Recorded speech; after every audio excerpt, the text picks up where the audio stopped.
Vers l'an 30 avant notre ère, lorsqu'après la bataille d'Actium, le vainqueur d'Antoine fut resté seul maître de l'Empire, il donna Cléopâtre Sélène pour épouse à Juba le Jeune,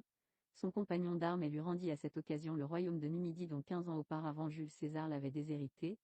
Malgré cette restitution cependant, lorsque César Octavien, au moment d'être proclamé Auguste,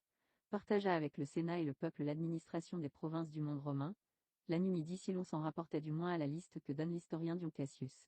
se serait trouvée aussi bien que l'Afrique propre, dans le nombre de celles qui échurent au Sénat, mais cette indication ne peut convenir la date du partage général des provinces, puisque la Numidie était alors encore aux mains de Juba, à qui Auguste ne l'enleva que 2 ans après en échange de la Mauritanie, qui lui octroie tel que naguère l'avait possédé le dernier Bocchus, depuis l'océan jusqu'à Saldae, avec quelques portions de la Gétulie qui reconnaissaient la domination de Rome.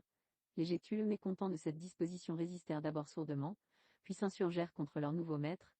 dévastèrent ses frontières et taillèrent en pièces de nombreuses expéditions romaines successivement dirigées contre eux. Ils entraînèrent dans leur parti les musulmans, qui les avoisinaient à l'est, et ce parti était devenu assez formidable quand, après de longues années d'hostilité, Cneus Cornelius Cossus fut envoyé par Auguste afin d'en avoir raison. La Numidie, rentrée enfin sous l'autorité directe de Rome, ne redevint point une province séparée. Elle fut purement et simplement annexée à la province sénatoriale d'Afrique et confondue avec elle, pendant 65 ans sous le gouvernement d'un même proconsul. Cette province unique, défendue par 2 légions, s'étendait depuis Saldae jusqu'aux confins de la Cyrénaïque.